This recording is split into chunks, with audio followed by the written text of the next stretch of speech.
Olá gente, aqui é novamente Vadim Kovalev trazendo mais um vídeo para vocês. E hoje eu vim dar continuidade ao livro da Ação Humana de Ludwig von Mises. Eu parei ali no capítulo 1 e 2 e agora vamos continuar no capítulo 3. Então, por favor, já se inscreva no meu canal, ative o sininho e compartilhe o vídeo assim que você puder. Vamos dar a continuação agora. Bom, o Mises começa a terceira lição falando o seguinte, que todo homem durante toda a sua história, criou uma certa narrativa de cada época de utopias e coisas que poderiam levar a ditaduras e a tragédias. Por exemplo, nós tínhamos no século XX o socialismo, tínhamos o nazismo, tínhamos o comunismo, antes nós tínhamos também o islamismo, que já derrotou várias vidas, nós tínhamos várias ideologias que levaram a grandes genocídios e também outras crenças que levaram a muitas tragédias na sociedade humana. E devido aos socialistas, como uma dessas ideologias, uma dessas ideias que o ser humano criou, que possibilitou várias tragédias acontecerem, o socialismo ele acabou baseando-se numa coisa chamada polilogismo para explicar alguns fenômenos que eles não conseguiam comprovar de outras formas lógicas. Então eles não conseguiam, por exemplo, provar o cálculo econômico. E aí, para eles fugirem dessa temática do cálculo econômico, eles inventaram simplesmente chamado polilogismo. E a mesma coisa aconteceu no nazismo e em grandes outras partes da cultura e também das outras ideologias. Bom, ele falava o seguinte: a lógica se distinguia conforme as classes sociais ou raciais que pertenciam ao cidadão. E aí, no nazismo, por exemplo, aquele que era tido como superior era aquele que pertencia à raça alemã, à raça ariana. Ignorem esse cachorro socialista, tá? A vizinha. Bom, e os socialistas baseavam-se na classe, ou seja, basicamente os comunistas falavam, olha, só o proletariado consegue entender algumas coisas. E aí eu vou dar o seguinte, um exemplo muito interessante, muito engraçado. O renomado economista austríaco Ricardo sofreu diversas críticas dos nazistas. Os argumentos se encaixavam, em primeiro lugar, por ele ser burguês. Segundo, os socialistas. Ou seja, ele está errado porque ele é burguês e só uma pessoa que pertence ao proletariado consegue entender alguma coisa. Os racistas alemãos, por ele ser judeu, ou seja, os nazistas pensavam, olha, uma pessoa só pode chegar a uma conclusão lógica se pertencer à nossa raça alemã. E os judeus não pertencem, logo ele está errado. E os nacionalistas alemães, por ele ser inglês, ou seja, se ele não é alguém da nacionalidade alemã, ele é inglês, logo ele está errado. E isso permaneceu durante várias vezes naquela época. Se você não pertencia no socialismo à classe do proletariado, você estava errado. Tá. E aí ele fala o seguinte, durante um certo período do Reino Unido, o comércio aumentava gradativamente com a diminuição progressiva das tarifas. Porém, assim que alguns setores não conseguiam se contentar com isso, não conseguiam competir com o mercado estrangeiro, não conseguiam competir com outros países, eles adotaram o chamado protecionismo, que eu também tinha explicado ali no outro livro do Mises, que é As 6 Lições, que é melhor você também dar um pulinho lá.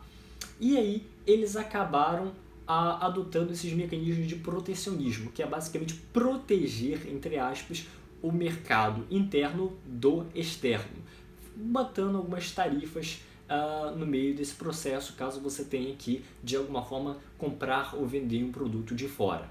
Logo, mantendo o mercado interior sob alguns monopólios só do Estado, só do país. Ou até algumas dificuldades apenas de você comprar e de você comercializar com o exterior.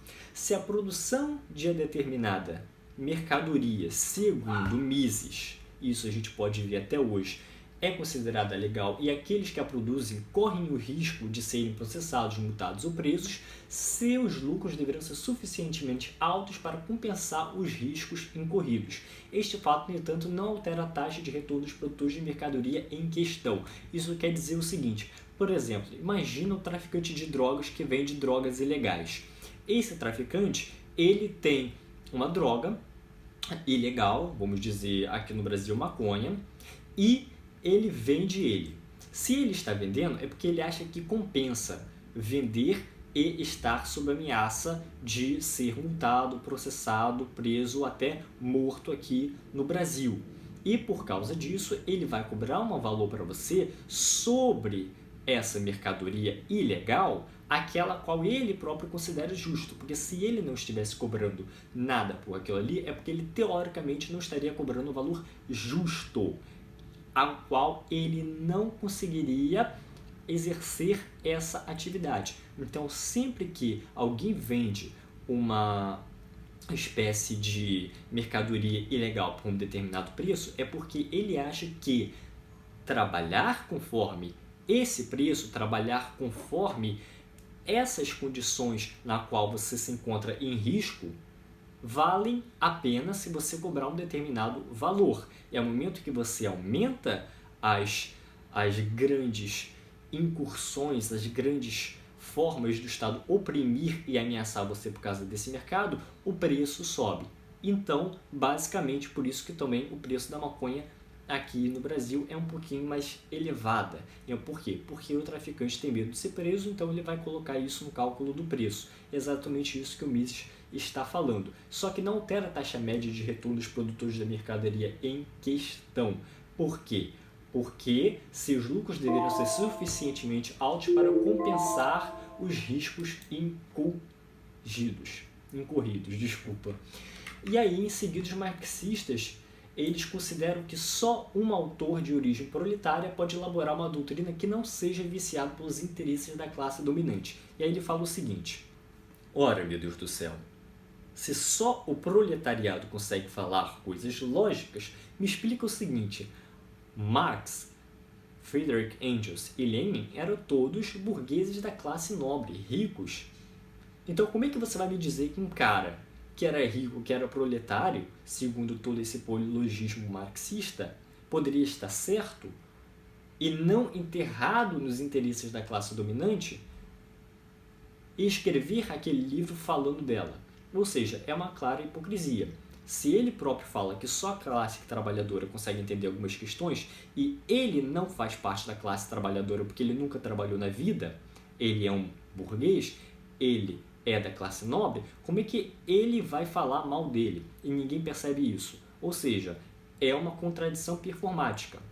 Você fala de alguma coisa na qual você próprio age contra ela. E você quer basear sua lógica com base em uma coisa que difere do seu próprio comportamento.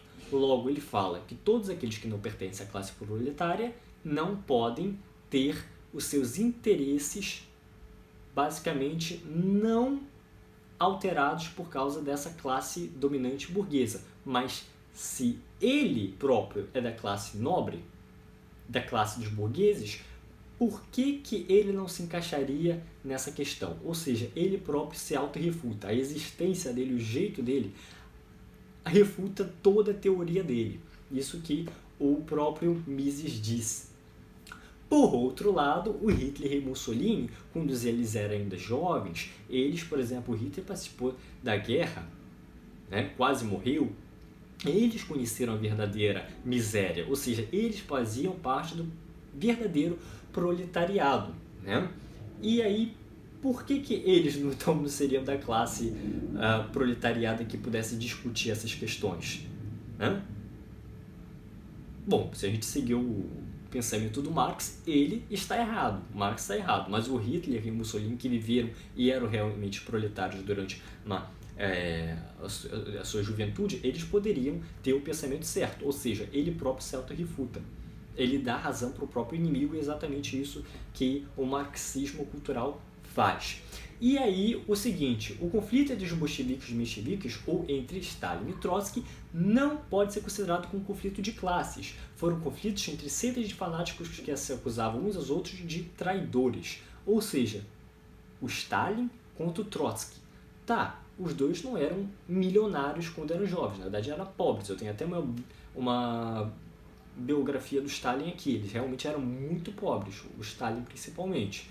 Mas o que eles brigavam? Eles brigavam na questão da classe do marxismo, na questão do proletariado, ou eles trabalhavam em ideias onde um ao outro queria considerar traidor, esmagar o outro, matar o outro para ficar no poder absoluto? Ou seja, existe aí o quê? Um grande conflito de interesses e não um conflito de classes, o qual eles próprios previam que estavam fazendo.